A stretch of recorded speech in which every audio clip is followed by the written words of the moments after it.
Tak seluruh keluarganya menerima hal tersebut. Sang istri yang bernama Qutailah binti Abdul Uzza justru menolak. Hal itu membuat Abu Bakar As-Siddiq memilih menceraikannya.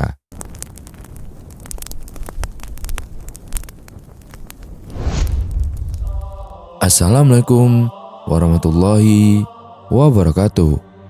Sahabat beriman dan dirahmati Allah Subhanahu wa taala. Abu Bakar As-Siddiq adalah salah satu sahabat Nabi Muhammad SAW. Abu Bakar menjadi salah satu sahabat yang mendampingi Nabi dalam perjuangan menyebarkan Islam di kota Mekah. Abu Bakar bahkan rela memberikan harta dan segala yang dimilikinya demi membantu perjuangan Nabi Muhammad SAW. Kisah Abu Bakar As-Siddiq patut kita teladani. Sosok Abu Bakar dikenal sebagai orang yang selalu membenarkan apapun yang datang dari Nabi Muhammad SAW. Salah satu kejadian yang cukup terkenal adalah saat Nabi menceritakan perjalanan Isra Mi'rajnya. Kala itu, banyak yang meragukan cerita Rasulullah SAW. Namun, Abu Bakar dengan yakin membenarkan apa yang dikatakan Rasulullah. Sejak itu, Abu Bakar menyandang gelar As-Siddiq yang dalam bahasa Arab berarti yang membenarkan. Dengan segala perjuangannya bersama Nabi Muhammad SAW, kisah Abu Bakar As-Siddiq kerap dijadikan suri tauladan. Kisahnya lantas diceritakan dalam buku-buku sejarah kebudayaan Islam serta buku bacaan bagi anak-anak. Berikut kisah perjalanan kehidupan Abu Bakar As-Siddiq. Kisah Abu Bakar As-Siddiq dari mulai kelahiran. Abu Bakar As-Siddiq lahir pada tahun 572 Masehi dengan nama lahir Abdullah bin Abi Kufah. Abu Bakar dilahirkan dari keturunan Bani Tamim dengan suku bangsa Quraisy. Nama lengkap Abu Bakar As-Siddiq beserta nasabnya adalah Abdullah bin Utsman bin Amir bin Amru bin Ka'ab bin Sa'ad bin Tayyim bin Murrah bin Ka'ab bin Lu'ay bin Khalid bin Khuraiz. Abu Bakar bertemu nasabnya dengan Nabi Muhammad SAW pada kakeknya Murrah bin Ka'ab bin Sa'ad bin Tamim. Dalam hidupnya, Abu Bakar As-Siddiq memiliki profesi sebagai pedagang. Beberapa pakar sejarah juga mencatat jika Abu Bakar As-Siddiq adalah orang yang terpelajar dan hakim yang berkedudukan tinggi.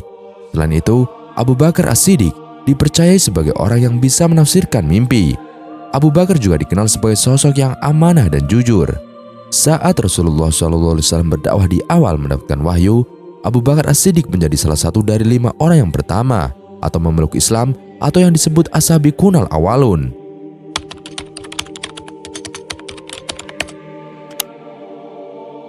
Berdasarkan dari kitab Hayatus Sabah, kisah Abu Bakar As-Siddiq masuk Islam terjadi usai menerima ajakan Rasulullah SAW secara langsung.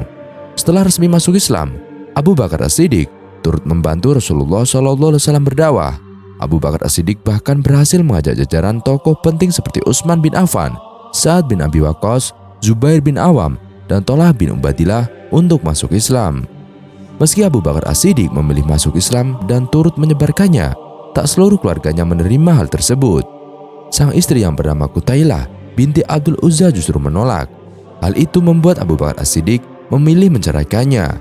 Selain sang istri, anaknya yang bernama Abdurrahman bin Abu Bakar juga menolak Islam.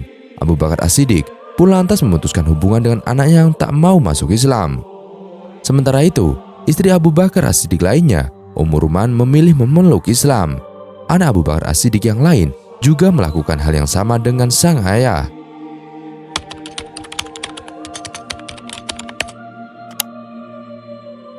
Pada masa jahiliyah, orang Islam yang paling kejam disiksa adalah mereka yang berstatus sebagai budak. Salah satu yang paling memilukan sempat dialami Bilal bin Rabah. Bilal pernah dijemur di terik matahari sementara tubuhnya ditindih dengan batu besar. Penyiksaan itu bertujuan agar para budak meninggalkan Islam dan kembali ke agama nenek moyang mereka. Layaknya para pemeluk Islam lainnya di masa awal, Abu Bakar As-Siddiq kala itu juga merasakan kekejaman kafir Quraisy. Akan tetapi, karena statusnya yang cukup terpandang sebagai pedagang dan juga memiliki kerabat dan saudara, Abu Bakar As-Siddiq masih mendapatkan perlindungan dari keluarganya. Di dalam kisah Abu Bakar As-Siddiq terdapat banyak pertentangan. Meski Abu Bakar As-Siddiq mendapat perlindungan dari keluarganya, beliau tak lantas menutup mata melihat berbagai penyiksaan kafir Quraisy kepada para budak yang beragama Islam. Abu Bakar As-Siddiq pun melakukan tindakan secara nyata. Ia menggunakan harta pribadinya untuk membebaskan para budak dengan membeli mereka dari para tuannya untuk dimerdekakan. Abu Bakar As-Siddiq juga tak pernah meragukan Rasulullah dan selalu yakin serta membelanya di hadapan para kaum kafir Quraisy. Hal itu tercermin saat peristiwa Isra Miraj. Pada saat Nabi Muhammad SAW menyampaikan perihal peristiwa dan wahyu yang diterimanya, orang-orang justru meragukannya. Lantas, mereka ramai mendatangi Abu Bakar dan mempertanyakan perihal hal tersebut. Abu Bakar As-Siddiq pun lantas membenarkan apapun yang dikatakan Nabi Muhammad SAW. Selain itu, Abu Bakar As-Siddiq adalah sahabat yang selalu setia mendampingi Rasulullah SAW. Saat ada perintah hijrah ke Madinah, Abu Bakar terpilih sebagai sahabat yang menemani Nabi Muhammad SAW berhijrah dan menyertainya. Abu Bakar As-Siddiq juga menemani Nabi Muhammad SAW saat bersembunyi di Gua Sur. Momen mencekam sempat dialami Abu Bakar As-Siddiq kala menemani hijrahnya Nabi Muhammad. Kejadian itu terjadi saat orang kafir Quraisy mencari-cari Nabi dan mengejarnya hingga ke Gua Sur. Orang kafir Quraisy sudah mencurigai gua tersebut. Abu Bakar bahkan telah melihat kaki-kaki mereka. Di momen mencekam tersebut, Nabi Muhammad SAW menenangkan sang sahabat dan mengatakan Allah Subhanahu wa Ta'ala melindungi mereka. Nabi Muhammad SAW dan Abu Bakar lolos dari kejaran karena pertolongan Allah Subhanahu wa Ta'ala. Lewat laba-laba dan 2 ekor burung dara hutan di mulut gua, orang kafir Quraisy beranggapan gua tersebut tak mungkin dimasuki manusia karena terdapat sarang laba-laba dan dahan yang terkulai. Mereka beranggapan jika ada orang yang masuk ke gua tersebut, tentu sarang laba-laba akan rusak. Selain itu, ada cabang pohon yang terkulai dan membuat mereka semakin yakin. Jikalau kamu tidak menolongnya pada Muhammad, maka sesungguhnya Allah telah menolongnya, yaitu ketika orang-orang kafir musyrikin Mekah mengeluarkannya dari Mekah, sedang dia salah seorang dari 2 orang ketika keduanya berada dalam gua. Di waktu dia berkata kepada temannya, "Janganlah kamu berduka cita, sesungguhnya Allah beserta kami." Maka Allah menurunkan ketenangannya kepada Muhammad dan membantunya dengan tentara yang kamu tidak melihatnya, dan menjadikan kalimat orang-orang kafir itulah yang rendah, dan kalimat Allah itulah yang tinggi. Allah Maha Perkasa, lagi Maha Bijaksana. Quran Surat At-Taubah ayat 40. Setelah 3 hari berdiam di Gua Sur, Nabi Muhammad SAW dan Abu Bakar As-Siddiq pun berhijrah ke Madinah. Keduanya mengendarai 2 ekor unta yang telah disiapkan Abu Bakar As-Siddiq, serta perbekalan yang disiapkan putri-putri Abu Bakar As-Siddiq, Asma dan Aisyah. Nabi Muhammad SAW dan Abu Bakar As-Siddiq beserta umat Islam akhirnya berhasil berhijrah ke Madinah. Di masa kemudian, Abu Bakar As-Siddiq menjadi mertua Nabi Muhammad SAW. Hal itu terjadi usai Nabi Muhammad SAW menikahi putri Abu Bakar As-Siddiq, yaitu Aisyah radhiyallahu anha.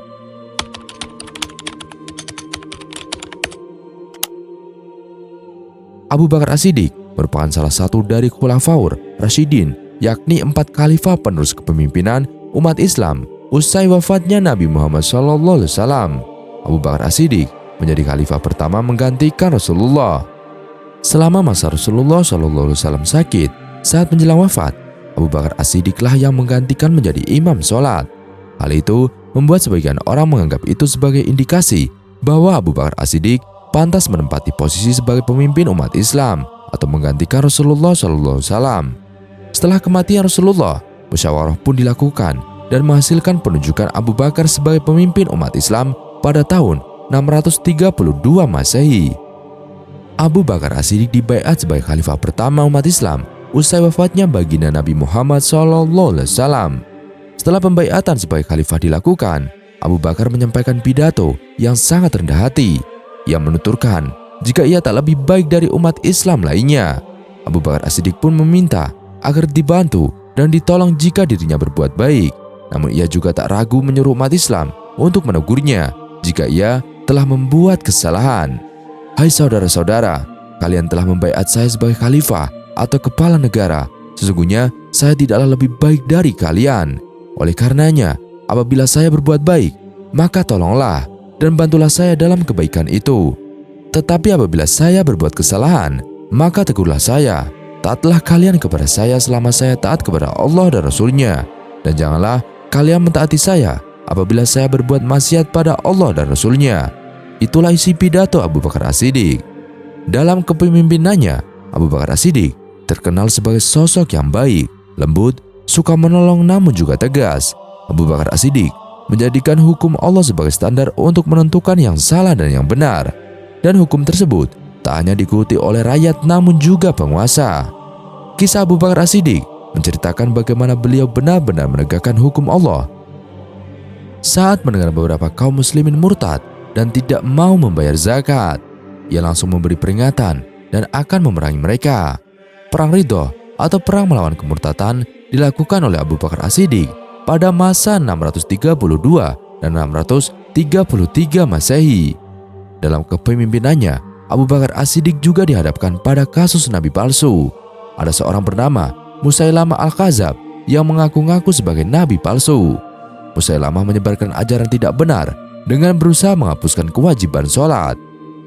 Musailamah juga menyusun ayat-ayat untuk tandingan Al-Quran. Melihat Musailamah yang perlahan-lahan mempengaruhi orang-orang, Abu Bakar As-Siddiq pun mengambil tindakan tegas. Musailamah pun diperangi dan akhirnya pasukan Musailamah kalah pada pertempuran Aqrabah oleh Khalid bin Walid. Sementara itu, Musailamah sendiri terbunuh di tangan Al-Wahsy yang merupakan mantan budak yang akhirnya memeluk Islam dan menyesali perbuatannya dulu.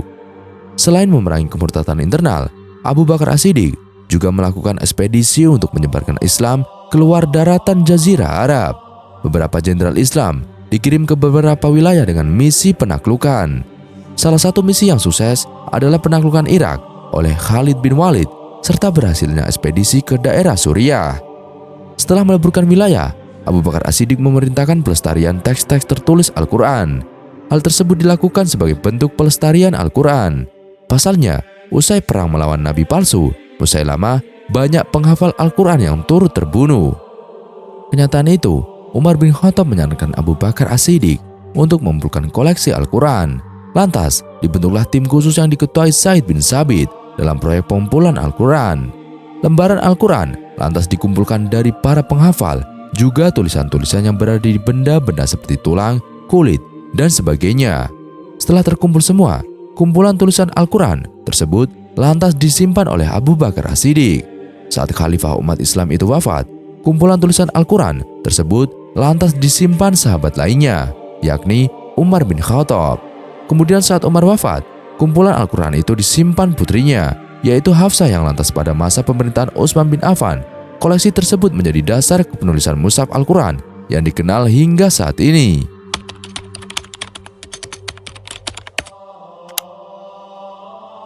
Selayaknya manusia pada umumnya, Abu Bakar As-Siddiq juga dihadapkan pada kematian. Abu Bakar As-Siddiq tutup usia pada 23 Agustus 634 Masehi di Madinah atau Arab Saudi. Abu Bakar As-Siddiq meninggal dunia akibat sakit yang dideritanya pada usia 61 tahun. Dari hidup hingga meninggal, Abu Bakar As-Siddiq seolah selalu dekat dengan Rasulullah. Pasalnya, Abu Bakar As-Siddiq diketahui dimakamkan di rumah putrinya, Aisyah radhiyallahu anha, yang dekat dengan Masjidil Nabawi di samping makam Nabi Muhammad SAW. Seusai wafatnya Abu Bakar As-Siddiq, kepemimpinan umat Islam pun kembali kosong dan Umar bin Khattab pun lantas ditunjuk sebagai khalifah kedua setelah Abu Bakar As-Siddiq.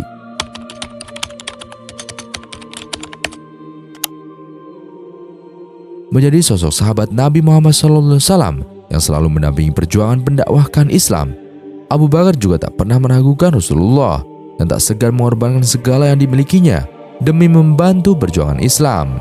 Di dalam kisah Abu Bakar As-Siddiq, Abu Bakar pun dikenal memiliki beberapa keutamaan. Dalam salah satu hadis yang ditulis oleh Imam Bukhari dan Muslim, Abu Bakar As-Siddiq dikatakan sebagai orang yang akan masuk surga. Abu Bakar As-Siddiq bahkan akan dipanggil dari berbagai pintu nantinya. Rasulullah SAW bersabda, "Orang yang menyumbangkan dua harta di jalan Allah, maka ia akan dipanggil oleh salah satu dari pintu surga. Wahai hamba Allah, kemarilah untuk menuju kenikmatan. Jika ia berasal dari golongan orang-orang yang suka mendirikan sholat, ia akan dipanggil dari pintu sholat. Yang berasal dari kalangan mujahid, maka akan dipanggil dari pintu jihad. Jika ia berasal dari golongan yang gemar bersedekah, akan dipanggil dari pintu sedekah. Mereka yang berpuasa akan dipanggil dari pintu puasa, yaitu pintu Rayyan." Lantas Abu Bakar bertanya, "Jika seseorang yang masuk surga dipanggil dari salah satu pintu, itu adalah sebuah kepastian. Apakah mungkin ada orang yang akan dipanggil dari semua pintu tersebut, wahai Rasulullah?" Rasulullah SAW menjawab, "Benar, dan aku berharap kamu termasuk di antara mereka, wahai Abu Bakar. Hadis Al-Bukhari dan Muslim. Saat ditanya oleh salah seorang sahabatnya, Rasulullah pernah menjawab jika Abu Bakar adalah orang yang dicintainya. Abu Bakar As-Siddiq memang sosok sahabat yang menemani Rasulullah dalam suka dan duka. Amr bin Al-As radhiyallahu anhu bertanya kepada Nabi Muhammad SAW, "Siapa orang yang kau cintai?" Rasulullah menjawab, "Aisyah." Aku bertanya lagi, "Kalau laki-laki?" Dan beliau menjawab, "Ayahnya Aisyah, yaitu Abu Bakar As-Siddiq." Hadis riwayat Muslim. Di antara para sahabat Nabi Muhammad SAW, Abu Bakar As-Siddiq adalah yang paling dipercaya. Rasulullah SAW saat berhijrah ke Madinah, terbukti Abu Bakar As-Siddiq terpilih menjadi yang menemani Nabi Muhammad saat masa sulit dan dikejar-kejar orang kafir Quraisy. Dibandingkan sahabat lainnya, Abu Bakar As-Siddiq merupakan laki-laki dewasa yang pertama memeluk Islam dan masuk Islam golongan Ashabi Kunal Awalun. Meski sejatinya Ali bin Abi Thalib juga masuk Islam dalam golongan tersebut, namun kala itu Ali masih seorang anak kecil, sehingga Ali menjadi anak kecil yang pertama masuk Islam. Sementara Abu Bakar As-Siddiq menjadi laki-laki dewasa yang masuk Islam. Abu Bakar As-Siddiq masih memiliki hubungan keluarga dengan Nabi Muhammad SAW. Abu Bakar As-Siddiq bertemu nasab dengan Rasulullah pada kakeknya, atau Murrah bin Ka'ab bin Sa'ad bin Tamim. Selain itu, Abu Bakar As-Siddiq juga berstatus sebagai mertua Nabi Muhammad SAW. Usai putri Abu Bakar As-Siddiq, Aisyah radhiyallahu anha, menikah dengan Rasulullah. Begitulah kisah dan keutamaan sahabat Nabi Muhammad SAW Abu Bakar As-Siddiq yang dikenal dengan kebenaran, kelembutan, serta ketegasannya. Dan banyak sekali hal yang bisa diteladani dari kisah Abu Bakar As-Siddiq, terutama kerelaan dan keikhlasannya melakukan segalanya di jalan Islam. Wallahu a'lam bishawab. Sekian kisah kali ini, kurang lebihnya kami mohon dimaafkan. Yang benar datanya dari Allah Subhanahu wa taala, khilaf atau keliru datanya dari saya pribadi. Wassalamualaikum warahmatullahi wabarakatuh.